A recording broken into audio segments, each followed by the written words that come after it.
Hello, everyone. Welcome to the final day of the 2021 AIGA Portfolio Festival. Thank you for joining us. Before we begin our fireside chat, a few quick housekeeping notes. Closed captions are available through Zoom and can be turned on or off according to your preference. There's a button at the bottom of your screen labeled CC that will allow you to adjust the settings. Please remember that all AIGA events follow our code of conduct.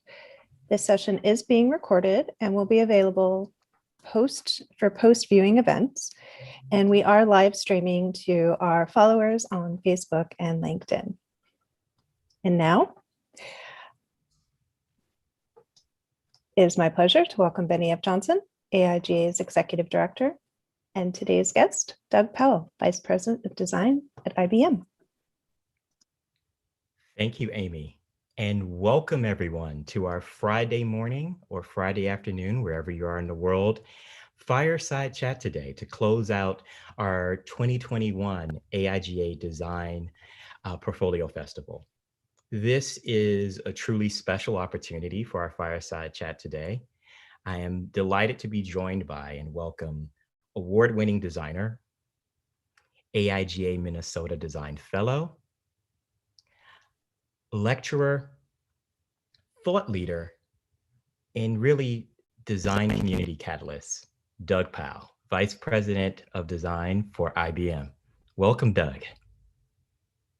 Thank you, Benny. It's great to be here. Great to see you. I expected to see a fire in the background there for our fireside chat, but we'll all have to imagine that.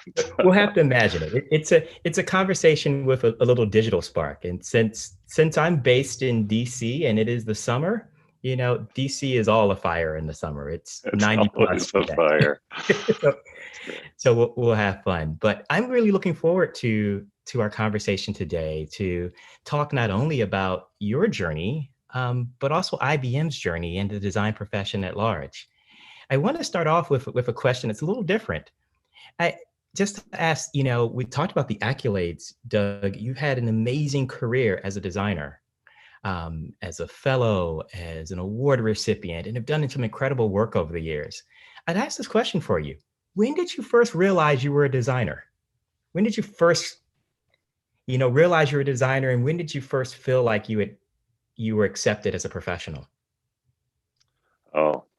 Well, that's a pretty profound question. You know, I think I came into design through, there are lots of different entry points into the profession, and especially now as we get more technical with how we do design. People are coming into design from, through interest in technology and computers and gaming and, DIY music and, all sorts of angles. And I grew up as a kid who could draw pictures. Right. That was what I loved to do as a kid. And so that was my entry point. I was always kind of trying to figure out, well, how can I, this is what I like doing. This is what I do all the time anyway. How can I, how can I do this and maybe even make a living at it?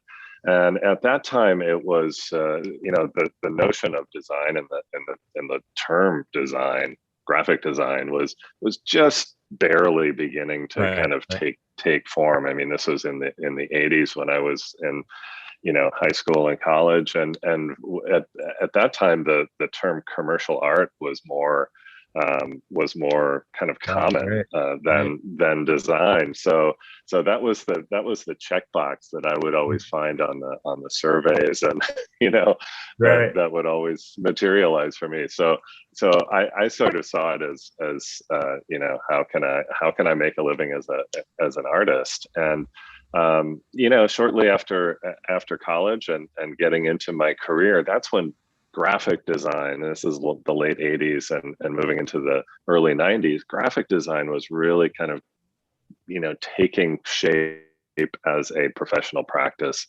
and ultimately as an industry. Right. And so I began to really identify, with that way of working, and with that sort of identity, really. Actually, I think, and ironically, I had a really profound experience at the very first AIGA national conference that I went to in 1989. I was a year out of college, and this was in San Antonio, Texas. And it was just, it was just such a big, just kind of blew my mind. Right. There were just these big personalities, these great legendary designers. Tibor Kalman was there. All of the legends. Milton Glaser and all the Michaels at that time. There were all the great designers were named Michael. Michael. Yeah. So I had a chance to interact with these really legendary luminary designers, and I think that was a pivot point for me as a young professional, kind of seeing, all right, this is a thing, and there are people here who are thinking about this in a big way, and I want to be a part of this. It's really kind of an important moment to kind of have that space, and for you to acknowledge that space in your first kind of experience in a larger professional community. So this still blew me away when we were getting ready for our talk, because I can't believe the time has passed this fast. Can you believe it's been 10 years since you were selected as the national board president of AIGA? That is definitely a time warp. Yeah, no, we always, when we reflect on time in that way, it's like, well, it on one hand it seems like a lifetime ago, on the other hand it seems like just last week. And that was one of the great privileges of my professional life. I mean, to be in a leadership role in this great historic organization, working with people who I admire and respect, beyond words, and working on this bigger mission of really moving design into the next era, and envisioning what design can be and what designers can do in the world. That was a great privilege. So I thoroughly enjoyed my time as national president, and always enjoy reconnecting with the organization.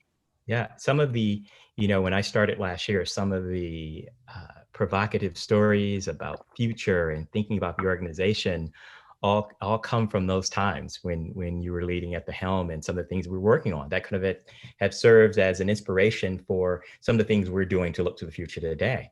What I find interesting is, you have your career as a designer, and you're working as a professional designer, you're growing and expanding, and you're leading in these ways as in a kind of a national service, both in Minnesota first and then moving to national leadership. So, but after you leave this role, you're drawn to this new challenge that leads us to where we are today, to coming into IBM. Talk a little bit about what drew you to IBM at this moment in your career. Yeah, it was a point of change for me in my life and in my career, and I was looking for a new challenge. I've always done a lot of, if you look back on my career, I've always kind of, it's not a straight line. And that's the case for many designers, especially in that era when the profession was really taking shape, and we were all kind of finding new opportunities along the way. I did a lot of teaching and worked with educational organizations. I did entrepreneurial stuff, and I helped to run a design practice in Minneapolis for many years. And I found myself in 2013 as my term with AIGA was coming to a close, really looking for a big new challenge. And coincidentally, at that time, IBM was just beginning to pull together the initial leadership team that would be building this this global design practice and program at this historic company, IBM, at a scale that at the time had not been done before. And that was one thing that I had not really done as a designer, was to really think and work and plan and build at scale, at a global scale. And so that was a really attractive, provocative idea for me, to have the opportunity to really have an influence on this new thing, this really new idea in design. Yeah, what's amazing for me is ambitious isn't even a big enough word to hold what the undertaking you all were going through. When we kind of look over the arc, some of the highlights in this, in actually taking design and designers and design thinking and embedding all of that into the core work and practice and DNA of IBM. And doing that for all of your business lines, that some are future forward, some were cutting edge, but making it so part that design became a strategic part of the culture. I think to our AIGA mission, and what you were doing at IBM is really the heart of that. Design as a professional craft, the actual skill of the space, design as a strategic advantage, how it moves the business forward, and a catalyst for positive impact. But the scope is kind of mind-blowing when you think about it. So you had to hire, in building this out, not 1, not 10, not 100, but close to what, 3,000-4,000 designers? Well, our initial plan back in 2013 was that we thought we needed 1,000 designers.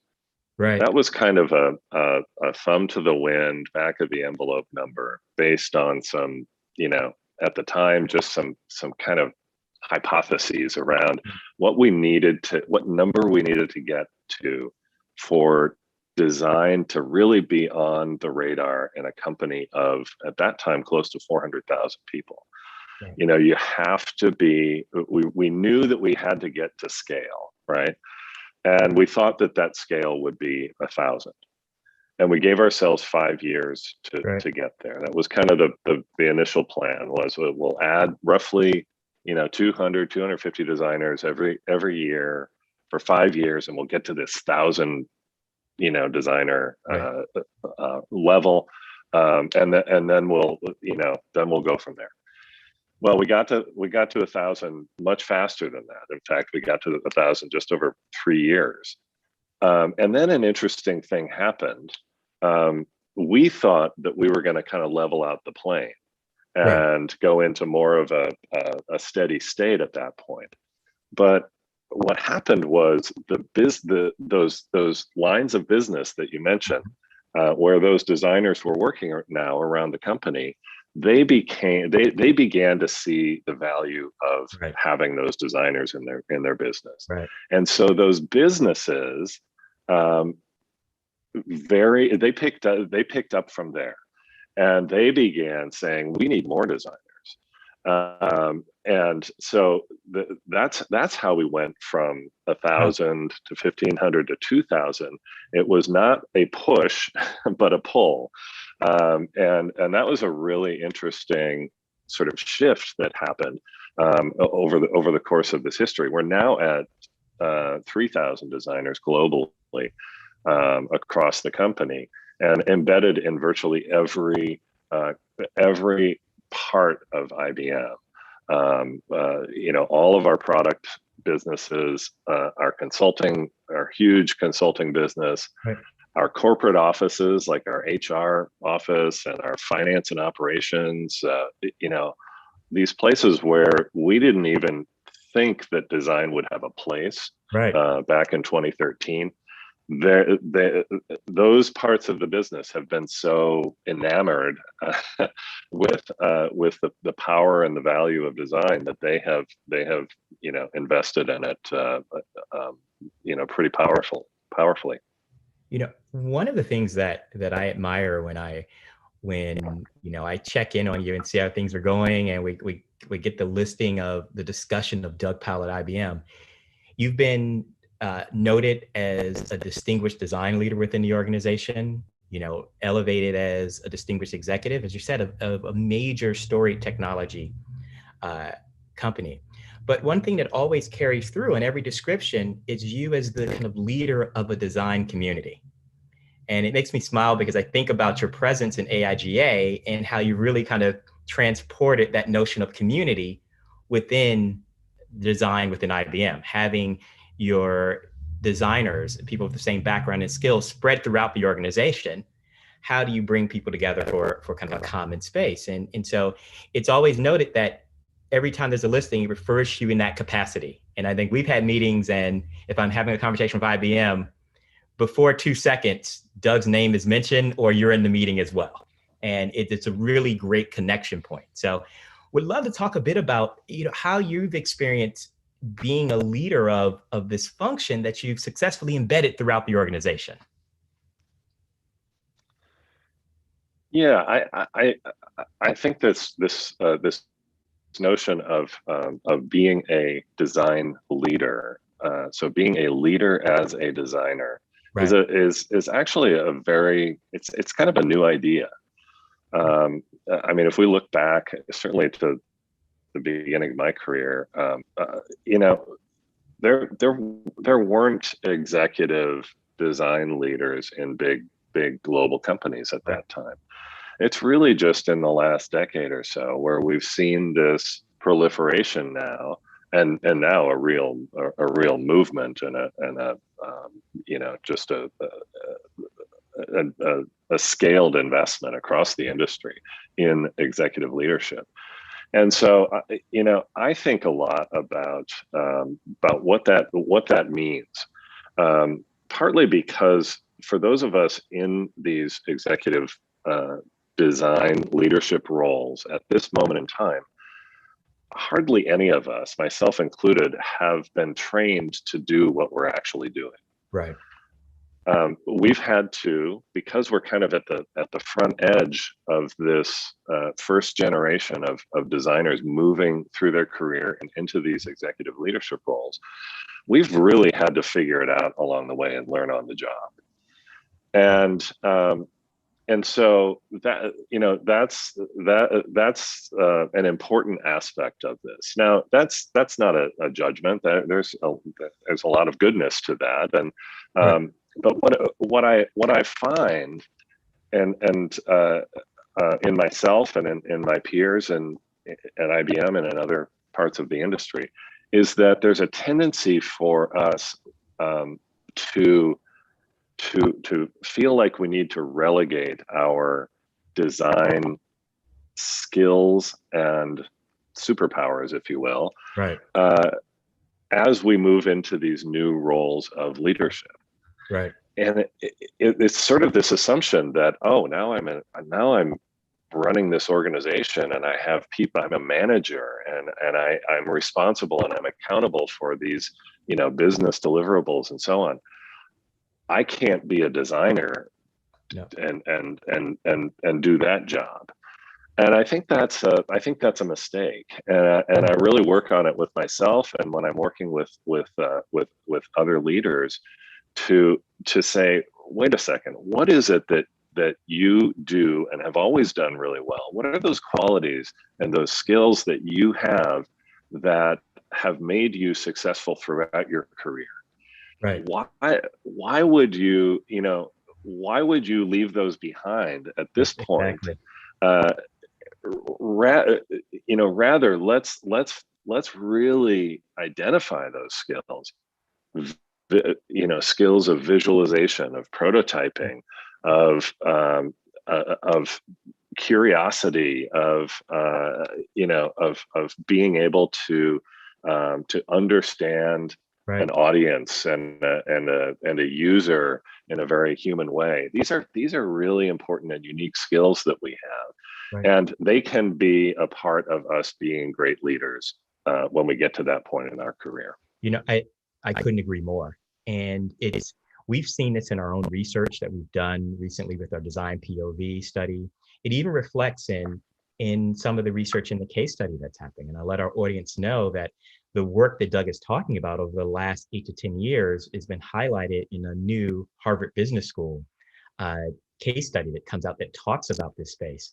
But to Doug's point, what we see a lot of times is when we as design business leaders move into that next stage, it's almost like we're adapting ourselves to what we believe the role of an executive is, instead of understanding that the unique and authentic skills and capabilities we have are what we're bringing to that point of our superpower, right? Yeah. Where we're spending our time as Clark Kent and not really as Superman in that space. And I think that, to your point, it's an evolutionary arc, right? Because a generation ago, there weren't designers in those spaces. So we're kind of replicating. What's interesting that we're seeing also in research is that others at the table are seeing those skills in us and are trying to actually bring those skills out as well. Exactly. Yeah, that's the paradox there, really, right, is that we are feeling a lack of confidence in ourselves as designers. Well, I'm an executive now. I can't, right, I can't go into this meeting with my sketchbook and I've got to go in with spreadsheets and right, I've got to learn how to use Excel now rather than Adobe Creative Cloud. That's where we lose that edge. Right. And you're absolutely right, Benny, that the reason we're getting to these levels is because those businesses and those scaled organizations are seeing something in us that they can't get somewhere else. Right. And we need to hang on to that something. I think we really do. And, one of the things in being that first level and being pioneers in a space, I asked the question, what are you thinking about in terms of mentoring those who are coming behind you, who you've been a part of this generation? We've talked before, there are only a handful of kind of chief design leaders at major companies, but it's been a breakthrough in the last few years. We expect that there'll be even more as we go forward another 10 years, another 20 years. What are some of the things that you're looking to kind of mentor and strengthen that next generation of leaders coming from design? Yeah, I think that's a real obligation of those of us who are in these executive roles at this point, because there is a much larger generation, a wave soon to be of design leaders who are growing into these roles. And so we have, from the experiences we're having every day in these leadership roles, there's an obligation really for us to share that. And I try to spend as much time as I can working with our rising leaders at IBM and others around the industry. I also think you use the word mentorship, and I think that's very important. I also think there are next levels of really commitment that we need to make to our rising leaders. We to go beyond mentorship. We need to be coaches. We need to really get in there and really work with a rising leader, somebody who has the raw material to be a great leader, and we need to just roll up our sleeves and work with them on the actual behaviors and practices and skills of leadership. And then there's a next level of sponsorship, really, where we as established leaders need to put ourselves out there and put our own credibility, our own integrity, our own reputation on the line to say, this business A, B, and C, you need to pay attention to this rising leader and you need to accelerate their growth. And I'm going to put myself out there to make sure that happens. And that is something that I don't see happening enough. I see a lot of mentorship.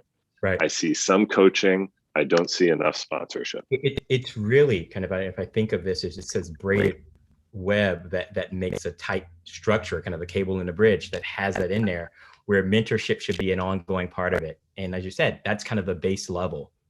That's your connection to people ahead and behind and beside you in an organization, in a community. But then moving to that coaching, right? Even when you look at, and if we take a model of coaching and look at successful athletes or stars or spaces in there, there are always people who help to refine your game to make it even better. And their season of the Olympics, when you think about that, you know, most coaches, they aren't teaching the basic, they're teaching the refinement to move you to the next championship level.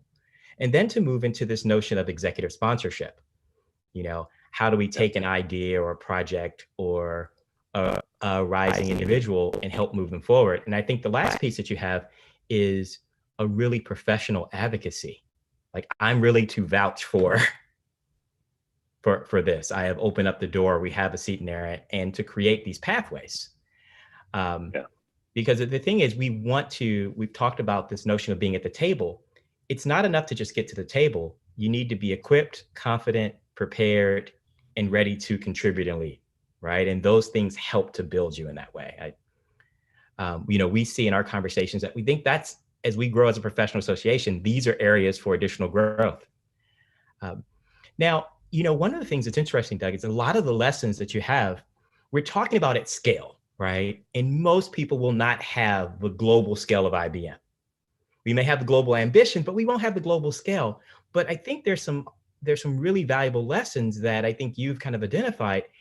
You know, what was it like to think about hiring designers to come into this community you were building? When you were hiring the first 250 a year, what were the things that you were looking for and that you wanted to amplify in the IBM community?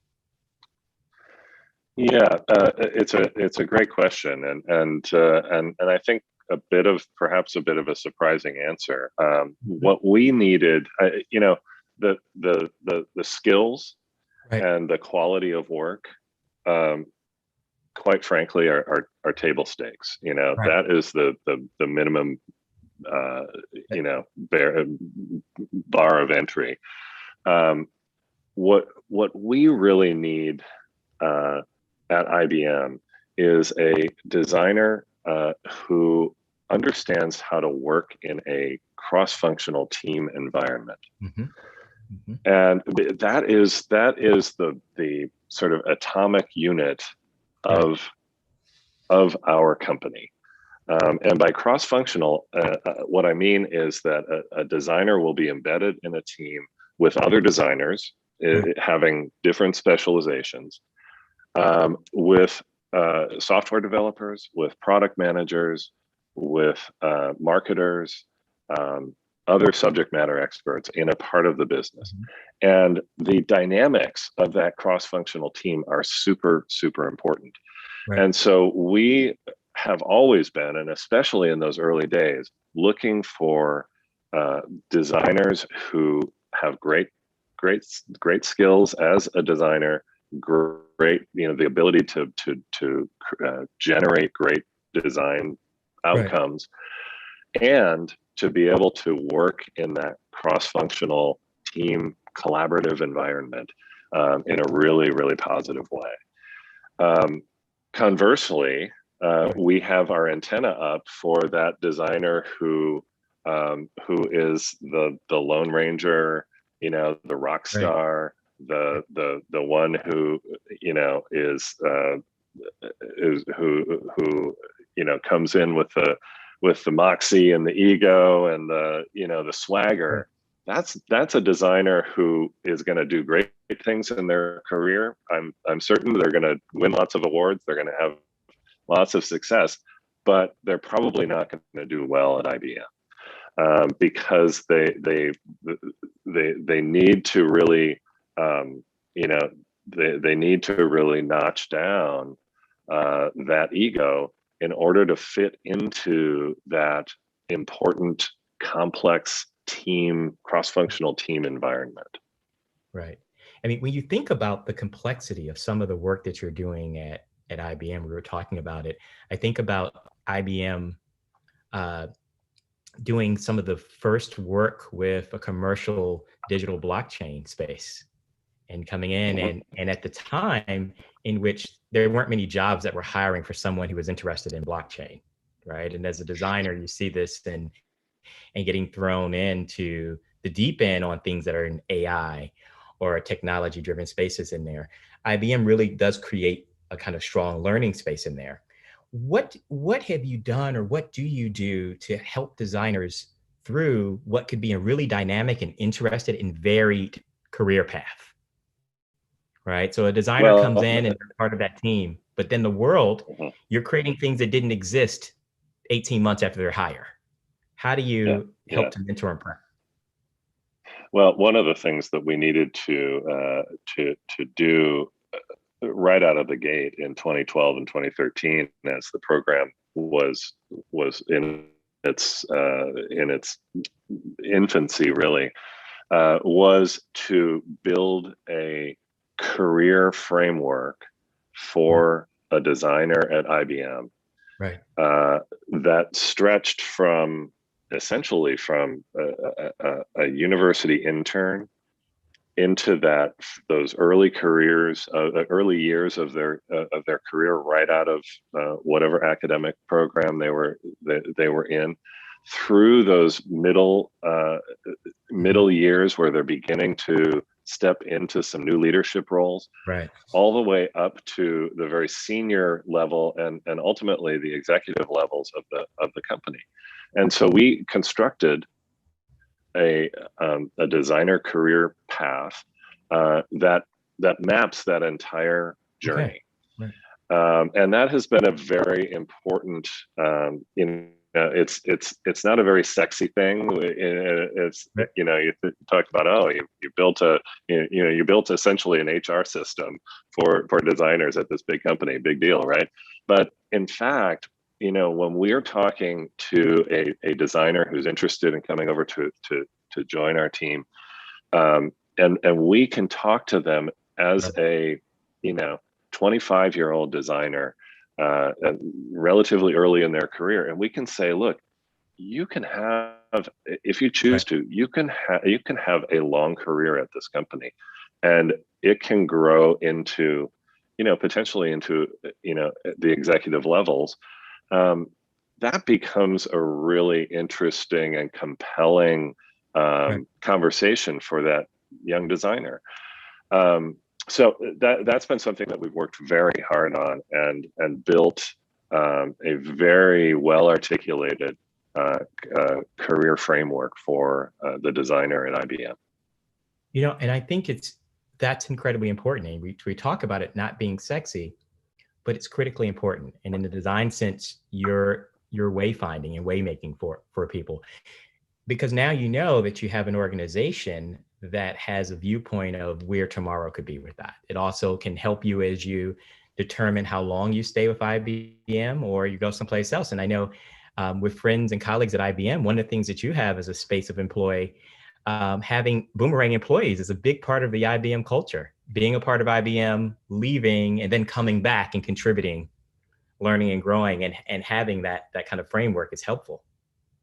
Yeah, and we've absolutely seen that as a sort of micro trend in our Right. design program now. We're 8 years into the program, and obviously we lose people to other opportunities, and that's natural. Of course, the job market for design out there is incredibly competitive, and we're one of many great places where a designer can work. And so we do have designers that move on to other opportunities, and we have increasingly a lot of designers who then come back to IBM and say, you know what, I'm ready for rejoining the IBM team, at a different level, and bringing what I've learned out in the industry at these other positions, and bringing that back to the program. And we, in most cases, will welcome those designers back with open arms, and really find them to be some of our most successful team members and leaders. As we think a lot about and we are having conversations every day about what the future of work looks like. At your scale, IBM is a truly global organization and enterprise, and your designers are across the globe. What are you thinking about what the next 6 to 12 months looks like in terms of work?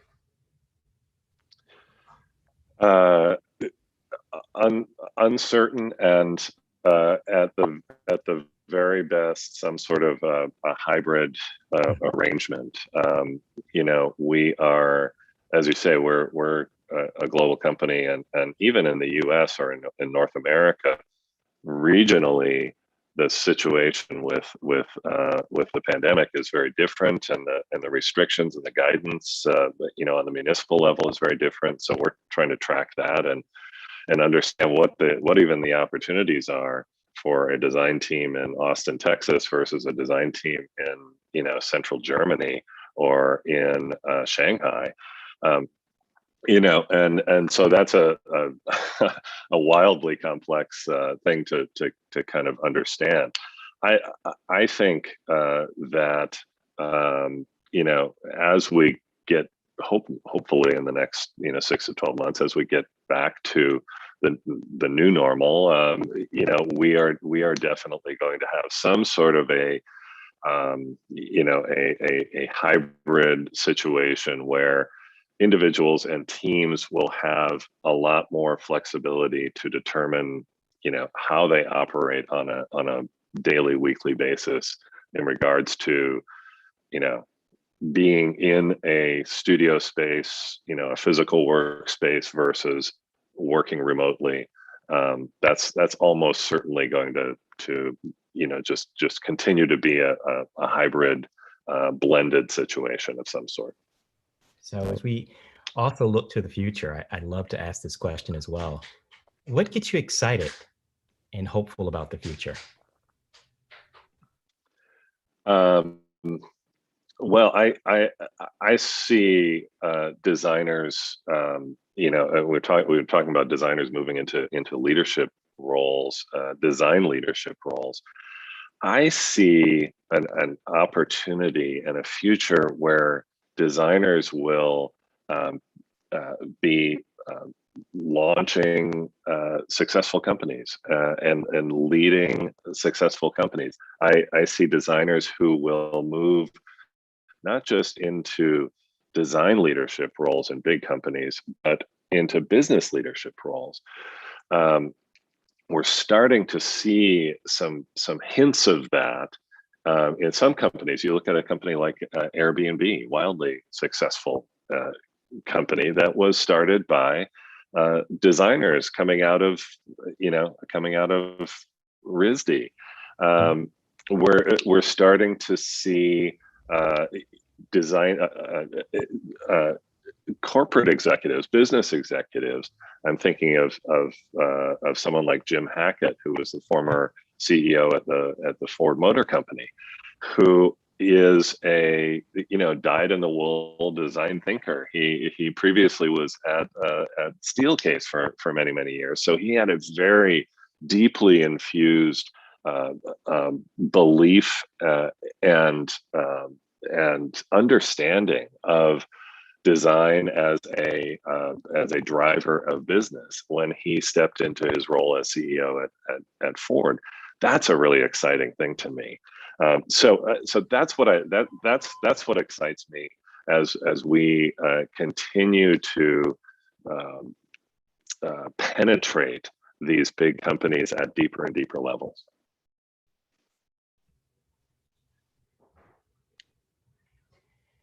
So if you had any piece of advice that you have, we've had a great week of portfolios and engagement and seeing this kind of the best of an emerging group of designers, some pivoting in their careers, some just coming out of school. As we end, this is kind of our closing day. What advice do you have to what comes next? What's beyond the portfolio? Yeah, I think that I was talking earlier about the importance of teams, and I think that's certainly the case in our organization at IBM. I think that's the case in virtually any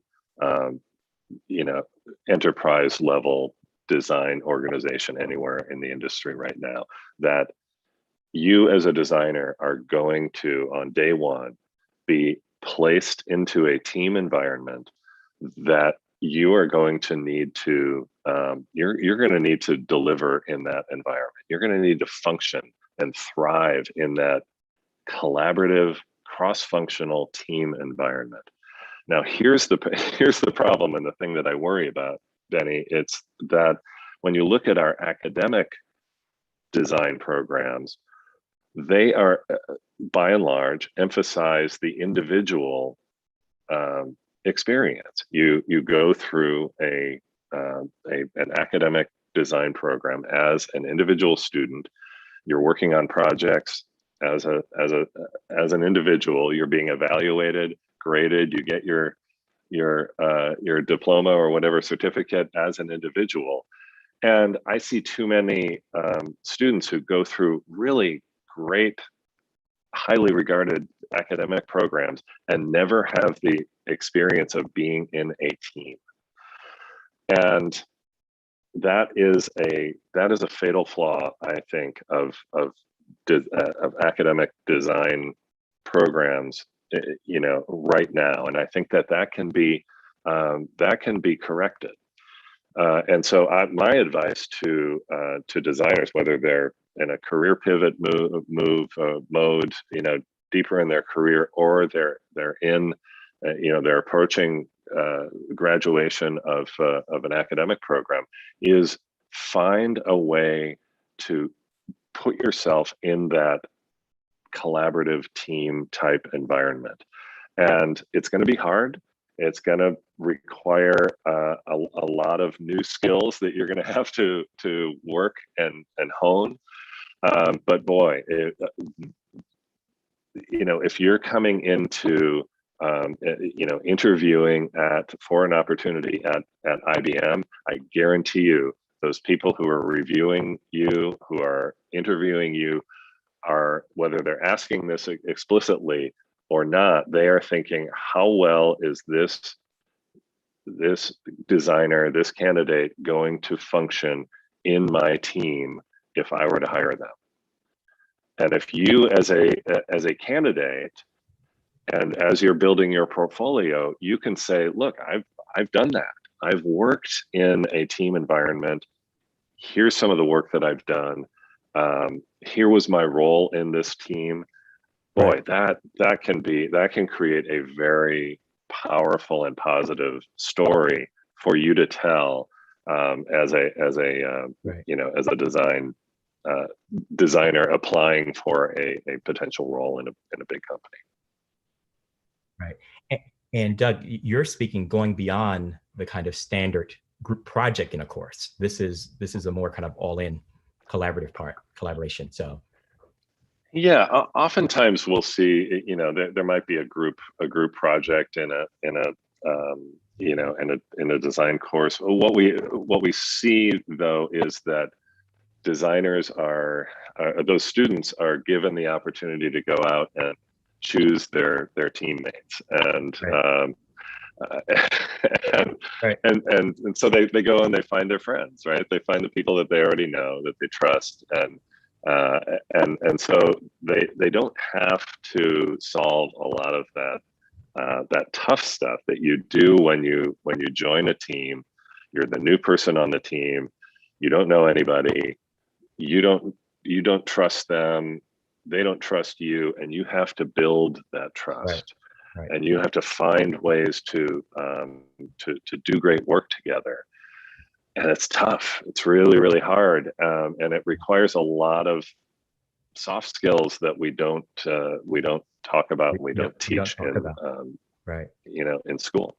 And I think to your point, often if we have the group project, even if it is a random selection and you're not picking your friends or people you have warm space in there, you're still actually isolated within the discipline. Yeah. So you're not having to navigate the value of design in those projects. Whereas, as you said, when you go into more distributed organizations and spaces in there are designers on the team, there are engineers on the team, there are lawyers and scientists on the team. Who each are bringing their own disciplines to that conversation. And how do you navigate that type of cross-functional team experience? Right. one of the ways that that one of the practices for that at IBM is our design thinking practice. We call it enterprise design thinking. My colleague Renee Albert has been dropping some links into our chat thread here as we've been talking, and this is we have a whole digital learning platform. I'm sure many in the audience have already had some training or some experience with design thinking.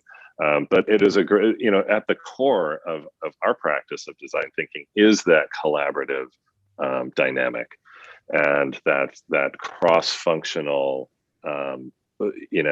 way that a team works together.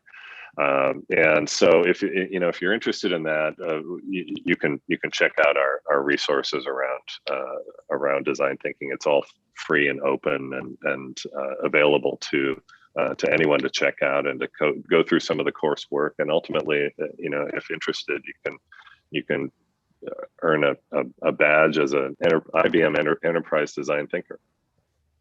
Well, I just want to thank you, Doug, for our time today. It's amazing. I always enjoy our conversations, and I look up and I'm like, we're 45 minutes in already to our conversation.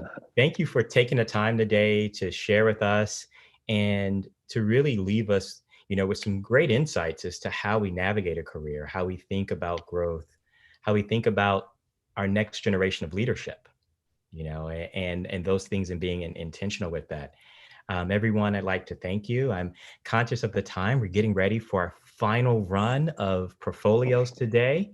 We'll hear, Doug and I are going to talk again. I'm going to bring him back. We're going to have some additional conversations, but I appreciate him joining us today.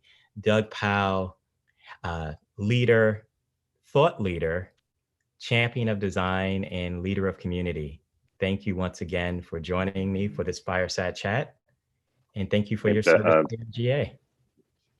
Benny, I'm so honored to be with you. Hey, I want to give one quick shout out, and yes. Renee, if you could drop the link to the America by Design TV show. Many of you have probably been tracking this show that's been running over the last couple of months.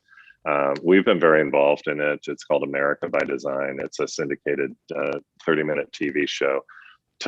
Tomorrow, Saturday evening, is the 5th episode of their season, and we've got a little story that's going to be a part of that. Okay. So if you're interested in learning more, it's about our initiative around racial equity in design, which is a really sort of central and core part of our design culture and our design program at IBM.